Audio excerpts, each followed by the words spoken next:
Hello guys, welcome to my YouTube channel. Guys, ഇന്ന് നമുക്ക് ചിരട്ട കൊണ്ട് ഒരു ഐറ്റം ഉണ്ടാക്കി വെക്കാമല്ലോ. ഒരു പ്ലാൻ പോട്ട്.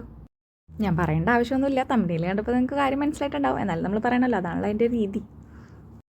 ചിരട്ട ഇപ്പോൾ എല്ലാവരുടെയും വീട്ടിലുണ്ടാവുന്ന ഐറ്റം ആണല്ലോ. ഞാനിവിടെ എടുത്തിരിക്കുന്നത് 2 ചിരട്ടയാണ്. ഒന്ന് വലിപ്പം കൂടിയതും ഒന്ന് വലിപ്പം കുറഞ്ഞതുമാണ് എടുത്തിരിക്കുന്നത്. ഈ ചിരട്ടകൾ ആദ്യം എന്താ ചെയ്തതെന്ന് വെച്ചിട്ടുണ്ടെങ്കിൽ നന്നായിട്ട് നാര് കളഞ്ഞെടുത്തു.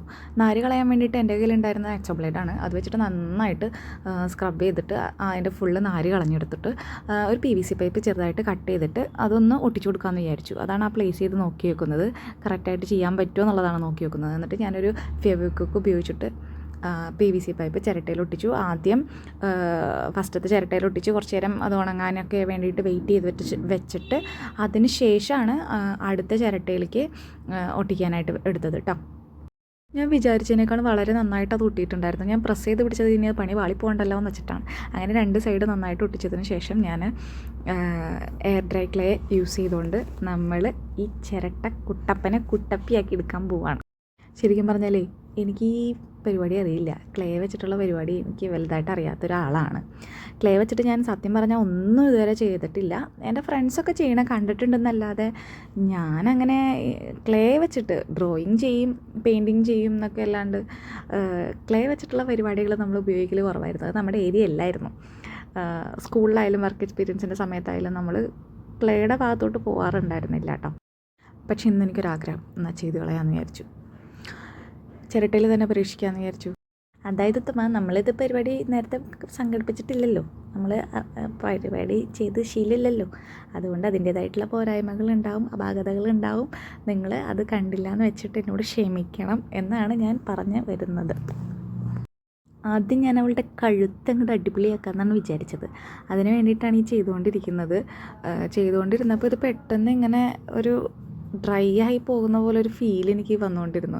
അതായത് എനിക്ക് ഇതിനകത്ത് വെള്ളം ചേർക്കണോ അല്ലെങ്കിൽ വേറെ എന്തെങ്കിലും ചേർക്കണോ ഒന്നും അറിഞ്ഞുകൂടാ. വെറുതെ അങ്ങോട്ട് എടുത്തിട്ട് ചെയ്യുക. എടുക്കുന്ന സമയത്ത് നല്ല നനവുണ്ടായിരുന്നു, ഒരു നല്ല ഈർപ്പുള്ളത് പോലെ തോന്നിയിരുന്നു. അത് ഉപയോഗിച്ചിട്ട് ഇങ്ങനെ ചെയ്തുകൊണ്ടിരുന്നു. പിന്നെ ഇടയ്ക്കിടയ്ക്ക് ഇങ്ങനെ ഡ്രൈ ആവുന്ന സമയത്ത് ഞാൻ ചെറുതായിട്ട് എൻ്റെ കൈയൊന്ന് നനച്ചിട്ട് അതൊന്ന് സെറ്റ് ചെയ്ത് കൊടുത്തിരുന്നു, ഒന്ന് നന്നായിട്ട് ഷേപ്പായിട്ട് വരാൻ വേണ്ടിയിട്ട്. പിന്നെ എനിക്കൊരു അബദ്ധം പറ്റിയെന്ന് എനിക്ക് മനസ്സിലായത് എപ്പോഴാണെന്ന് വെച്ചിട്ടുണ്ടെങ്കിൽ, നിങ്ങൾക്ക് വഴിയേ മനസ്സിലാവും.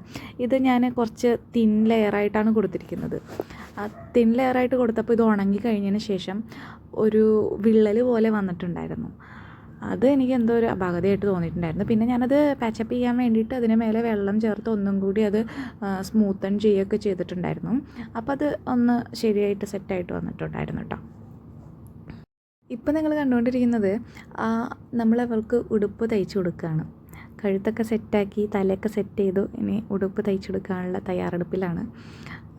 ഇത് സത്യം പറഞ്ഞ ഇത്തിരി പണിയുള്ള പണിയാണെന്ന് ചെയ്തുകൊണ്ടിരുന്നപ്പോൾ മനസ്സിലായി. പക്ഷെ അധികം സമയമൊന്നും എടുത്തില്ല. ഞാനത് ഒരു ദിവസം കൊണ്ട് തന്നെ ചെയ്ത് തീർത്തു. ഞാൻ വിചാരിച്ചത് കുറേ ദിവസം എനിക്ക് പിടിക്കുന്നതാണ്, പക്ഷേ ഞാനത് പെട്ടെന്ന് തന്നെ ചെയ്ത് തീർത്തായിരുന്നു. പക്ഷേ അതൊന്നിങ്ങനെ മെരുക്കി എടുക്കാനായിട്ട് എനിക്ക് കുറച്ച് സമയം എടുത്തു. പക്ഷേ എളുപ്പമുള്ളവർക്ക്, നല്ല പ്രാക്ടീസ് ഉള്ളവർക്കൊക്കെ എളുപ്പമായിരിക്കും കേട്ടോ. ഇതെങ്ങനെ ഉപയോഗിക്കാമെന്ന് അറിയുന്നവർക്കൊക്കെ എളുപ്പമുണ്ടാവും. നമുക്കിതൊന്നും വലിയ ശീലമില്ലല്ലോ, അതിൻ്റെ ഒരു കുഴപ്പമാണ്. നിങ്ങൾ വിചാരിക്കേണ്ടാവും ഞാനതെന്ത് ഞെക്കി പൊടിക്കണേന്ന്. അങ്ങനെയല്ല കേട്ടോ. അത് ഞാൻ പറഞ്ഞില്ല, അത് ചെറുതായിട്ടൊന്ന് എനിക്ക് ഡ്രൈ ആയി വരുന്ന പോലെ തോന്നിയിട്ടുണ്ടായിരുന്നു. അത് എടുക്കുന്ന സമയത്ത് നല്ല എളുപ്പമുണ്ടായിരുന്നു. പക്ഷേ അതിൽ അപ്ലൈ ചെയ്തതിന് ശേഷം ഇത്തിരി ഡ്രൈ ആയി പോകണ പോലെ തോന്നിയിട്ടുണ്ടായിരുന്നു. അതാണ് ഞാൻ പ്രസ് ചെയ്ത് കൊടുത്തുകൊണ്ടിരുന്നത്. പക്ഷേ ചെയ്തു വന്ന അവസാനം എന്താ ഒരു ലുക്കൊക്കെ വന്നിട്ടുണ്ട്. ഉടുപ്പിൻ്റെ പോലത്തെ ഒരു ഏകദേശം വന്നു. കഴുത്തിന് മേലെ ഉടുപ്പ് വന്ന പോലെയൊക്കെ തോന്നി എനിക്ക്. നിങ്ങൾക്ക് എങ്ങനെയാണ് തോന്നിയെന്ന് പറയണം കേട്ടോ. എനിക്ക് ഏകദേശം അങ്ങനെയൊക്കെ തോന്നി. അത് കഴിഞ്ഞിട്ട് ഞാനൊന്ന് മുടിയൊക്കെ വെച്ച് കൊടുക്കാമെന്ന് വിചാരിച്ചു. വെറുതെ ഒരു മുടി ഇങ്ങനെ നേർക്ക് വകച്ചിട്ട പോലെ റെഡിയാക്കി കൊടുക്കാമെന്ന് വിചാരിച്ചിട്ട് അതാണ് ആ കാണുന്നത് നിങ്ങൾ ചെയ്യുന്നത് കേട്ടോ. പക്ഷേ ഞാൻ പിടിച്ചു കൊടുത്തൊന്നും ആശാൻ വരണ്ടായിരുന്നില്ല. അതെങ്ങനെ ഉരുപ്പുക പിന്നെയും ഉരുപ്പുക പിന്നെയും ഇത് തന്നെയായിരുന്നു. ഇത് വല്ല വെള്ളം വെച്ചാണോ ഒട്ടിക്കേണ്ടത് അല്ലെങ്കിൽ വല്ല ഗ്ലൂ വെച്ചിട്ട് ഒട്ടിക്കണോ, ഇതൊന്നും വലിയ പിടുത്തമില്ലാത്ത ഞാനായതുകൊണ്ട് എനിക്ക് പറ്റണ രീതിയിൽ ഞാൻ എന്തൊക്കെയോ ചെയ്തു വെച്ചു. അല്ലാണ്ട് ഇപ്പോൾ എന്താ ചെയ്യാമെന്ന് വിചാരിച്ചിട്ട് അങ്ങനെ നമ്മൾ വെറുതെ ഇടാൻ പാടില്ലല്ലോ. നമ്മളെന്തായാലും ഇറങ്ങി തിരിച്ചു. അപ്പോൾ നമ്മൾ പിന്നെ ചെയ്തിട്ട് കംപ്ലീറ്റ് ചെയ്തിട്ട് പിന്നെ പോകാൻ പാടുള്ളൂ. എന്നോടാ കളി. ഏകദേശം അവൾ ഞാൻ വരച്ച വരയിൽ വന്ന് തുടങ്ങി. അങ്ങനെ മുടി ഏകദേശം സെറ്റായിക്കൊണ്ടിരിക്കുകയാണ്. ഞാൻ നന്നായിട്ട് അതൊന്ന് മെരുക്കി എടുത്തുകൊണ്ടിരിക്കുകയാണ്.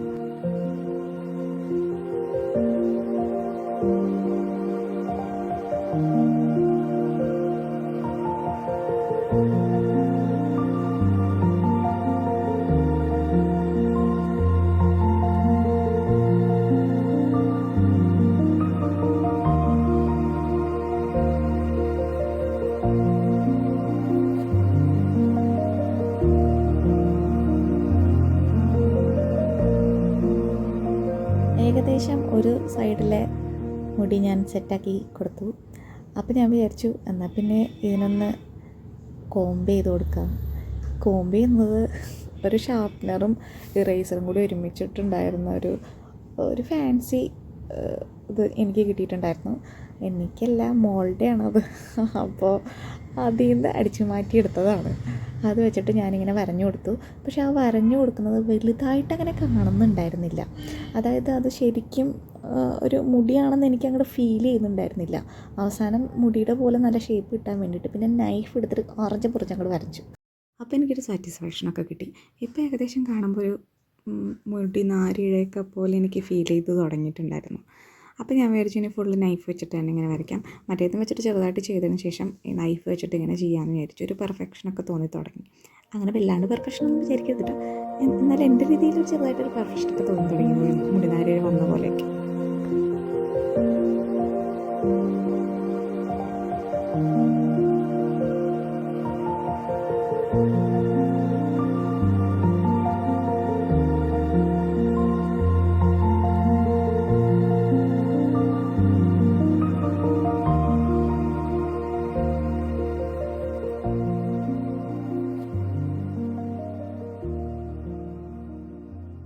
രണ്ട് സൈഡും മുടി അങ്ങനെ സെറ്റ് ചെയ്ത് കോംബ് ചെയ്തൊക്കെ കൊടുത്ത് ഒന്ന് കുട്ടപ്പിയാക്കി എടുത്തിട്ടുണ്ട്. പിന്നെ ഞാൻ വിചാരിച്ചു കൈയും കാലൊക്കെ വെച്ച് കൊടുക്കുക, കാലല്ല കൈ വെച്ച് കൊടുക്കുക. രണ്ട് കൈയും വെച്ച് കൊടുത്ത് ഒന്നിങ്ങനെ കൊച്ചിൻ അനീഫ മറ്റേ സിനിമയിൽ ഇങ്ങനെ ഇരിക്കുന്ന പോലെ തടി കൈയും കൊടുത്ത് സ്വപ്നക്കൂട്ടിൽ ഒരു ഫോട്ടോയിലിരിക്കില്ലേ, അതേപോലെ ഒന്നിരുത്താമെന്ന് വിചാരിച്ചു. അപ്പം എനിക്ക് കൊള്ളാമെന്ന് തോന്നിയിട്ടാ. അതിനുശേഷം മുടിയാണല്ലോ നമ്മുടെ മെയിൻ, മുടി വെച്ച് കൊടുക്കാമെന്ന് വിചാരിച്ചു. പിന്നിട്ട് തന്നെ ആയിക്കോട്ടെ എന്നും വിചാരിച്ചു. അതിന് വേണ്ടിയിട്ടാണ് ആ 3 ലെയർ എടുത്തിരിക്കുന്നത്. അതങ്ങനെ നീട്ടത്തിൽ ആ ക്ലേ ഞാനൊന്ന് ഷേപ്പ് ചെയ്തെടുത്തിട്ട് ഞാനതിന് പിന്നിട്ട് കൊടുത്തു.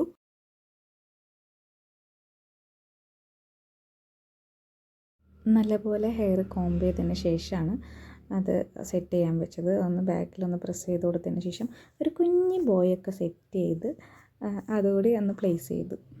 പിന്നെ ഇനി അടുത്തത് നമ്മുടെ കളറിങ്ങാണ്, അതിൻ്റെ കൂടെയാണ്. അതായത് നമ്മൾക്ക് മേലിനും ഉടുപ്പിനും അതുപോലെ തലയ്ക്കും ബോക്കും എല്ലാവർക്കും കളർ ചെയ്യണ്ടേ. അതിന് വേണ്ടിയിട്ട് ആദ്യം സ്കിൻ കളർ കൊടുത്തു. കളർ കൊടുത്തപ്പോൾ നിങ്ങൾ ശ്രദ്ധിച്ചോ എന്നറിയില്ല ഗൈസ്, ഞാൻ പറഞ്ഞില്ലേ നേരത്തെ എനിക്ക് ക്ലേ ഉപയോഗിക്കാൻ അറിയില്ല. ഉപയോഗിക്കുമ്പോൾ അതിൻ്റേതായിട്ടുള്ള അപാകതകൾ ഉണ്ടാവും. അപ്പോൾ നിങ്ങൾ എന്നോട് ക്ഷമിക്കണമെന്ന്. നോക്കൂ ഗൈസ്, അവിടെ ഇവിടെയൊക്കെ വിള്ളൽ വന്ന പോലെ ഇരിക്കുന്നുണ്ട്. അത് എനിക്ക് പിന്നെ മനസ്സിലായി അതെന്താണെന്ന് വെച്ചിട്ടുണ്ടെങ്കിൽ നമ്മൾ കട്ടി കുറച്ച് കൊടുത്തതിൻ്റെയാണ് അങ്ങനെ വന്നത്. അവിടെ ഇവിടെയൊക്കെ ആയിട്ട് ഓരോ വിള്ളലൊക്കെ കാണുന്നുണ്ട്. അതെനിക്ക് കുറച്ച് വൃത്തികേടായിട്ട് തോന്നിയിട്ടുണ്ടായിരുന്നു. മാക്സിമം ഞാനത് വെള്ളം വെച്ചിട്ട് ഒന്നും കൂടി ഷേപ്പ് ചെയ്ത് അത് മാറ്റിയെടുത്തു. പിന്നെ നടുക്ക് നിന്ന് വിള്ളലൊക്കെ ഞാൻ വേറെ ഡിസൈനൊക്കെ കൊടുത്ത് അതിനൊന്ന് വേറെ മോഡലാക്കി എടുത്തിട്ടുണ്ടായിരുന്നു കേട്ടോ. തലയ്ക്കൊന്നും വന്നത് കുഴപ്പമുണ്ടായിരുന്നില്ല, കാരണം ഞാൻ ബ്ലാക്ക് കളർ അടിച്ചപ്പോൾ അതൊക്കെ പോയിട്ടുണ്ടായിരുന്നു. പിന്നെ ഓൾറെഡി മുടി നാരിഴ ഓൾറെഡി ഇങ്ങനെ വരഞ്ഞു വെച്ചിരിക്കുന്നതാണല്ലോ, അതുകൊണ്ട് വലിയ കുഴപ്പമൊന്നും ഉണ്ടായിരുന്നില്ല. ഹെയർ ബോയ്ക്ക് കളർ അടിക്കുന്ന സമയം ഏത് കളർ കൊടുക്കണം എന്നൊക്കെ ഒരു ഡൗട്ട് ഉണ്ടായിരുന്നു. ആദ്യം യെല്ലോ കൊടുക്കാമെന്ന് വിചാരിച്ചു, അത് കഴിഞ്ഞിട്ട് പിങ്ക് കൊടുക്കാമെന്ന് വിചാരിച്ചു. പിന്നെ ഫൈനലി റെഡ് ആക്കാമെന്ന് തീരുമാനിച്ചു. എനിക്കറിഞ്ഞൂടാ, എനിക്ക് കളറ് സെലക്ട് ചെയ്യാൻ വേണ്ടിയിട്ട് ഞാൻ കുറച്ച് വീക്കാണ്. ഇങ്ങനെ ഏതൊക്കെ കളറാണ് ഇങ്ങനെ സെലക്ട് ചെയ്യേണ്ടതെന്ന് പെട്ടെന്ന് ചില സമയങ്ങളിൽ ഞാൻ അങ്ങോട്ട് ബ്ലാങ്ക് ആയിപ്പോവും. അവസാനം എൻ്റെ കയ്യിൽ കിട്ടിയ റെഡ് കളർ അങ്ങോട്ട് കൊടുത്തു. അത് കൊടുക്കാൻ കുറച്ച് പണിയുണ്ടായിരുന്നു. അതിൻ്റെ ഉള്ളിലേക്കൊക്കെ ബ്രഷ് ഞാൻ കുറച്ച് വീതിയുള്ള ബ്രഷാണ് എടുത്തിട്ടുണ്ടായിരുന്നത്. ആ സമയം എൻ്റെ കയ്യിൽ വീതിയുള്ള ബ്രഷ് മാത്രമേ ഉണ്ടായിരുന്നുള്ളൂ. അപ്പോൾ അത് ഉള്ളിലേക്കൊക്കെ എത്തിപ്പിടിക്കാൻ കുറച്ച് പെട്ടിരുന്നു. പിന്നെ ആശാത്തിക്ക് കണ്ണും മൂക്കൊക്കെ കൊടുത്ത് പിന്നെ ഞാനൊരു പോയിൻറ്റ് ബ്രഷൊക്കെ യൂസ് ചെയ്തുകൊണ്ട് ലിപ്പൊക്കെ കൊടുത്ത് പിന്നെ കണ്ണൊക്കെ ഒന്ന് ഔട്ടറൊക്കെ കൊടുത്ത് പിരികൊക്കെ എഴുതി ഒരു പെൺകുട്ടിയാക്കി എടുക്കാൻ നോക്കി. കണ്ണൊക്കെ എഴുതി കൃഷ്ണമണിയൊക്കെ സെറ്റാക്കി. കൃഷ്ണമണിക്ക് ഞാൻ ആക്ച്വലി ബ്ലാക്ക് കളർ തന്നെയല്ല കൊടുത്തിട്ടുണ്ടായിരുന്നത്, അതിന് ഞാൻ ചെറുതായിട്ട് ഗ്രീൻ കളറൊക്കെ കൊടുത്താണ് സെറ്റ് ചെയ്തിട്ടുണ്ടായിരുന്നത് കേട്ടോ. പിന്നെ അതിൻ്റെ ഉള്ളിൽ ചെറുതായിട്ട് വേറെ ഒരു വൈറ്റ് കളർ ഷെയ്ഡൊക്കെ കൊടുത്തു. അങ്ങനെയാണ് അത് സെറ്റാക്കാൻ ട്രൈ ചെയ്ത് നോക്കിയത്. ഞാനത് ഉദ്ദേശിച്ചത് ഒരു ശാലീന സുന്ദരിയായ ദേശി ഗേൾ, അതായത് ഒരു നാടൻ പെൺകുട്ടി, അതാണ് ഞാൻ ഉദ്ദേശിച്ചത്. പക്ഷെ ചെയ്ത് തന്നപ്പോൾ പെൺകുട്ടിയായില്ല, ഒരു അമ്മച്ചിയായിന്ന് തോന്നണം. എനിക്കങ്ങനെ തോന്നി. അതായത് കുറച്ച് ഏജ് തോന്നിക്കുന്നുണ്ടോ എന്നൊരു ഡൗട്ട് ഒരു സൈഡിൽ നിന്ന് നോക്കുമ്പോൾ. എനിക്ക് ഇഷ്ടപ്പെട്ടു. നിങ്ങൾക്ക് ഇഷ്ടപ്പെട്ടിട്ടുണ്ടെങ്കിൽ പറയണം, ലൈക്ക് ചെയ്യണം, ഷെയർ ചെയ്യണം, സബ്സ്ക്രൈബ് ചെയ്യണം.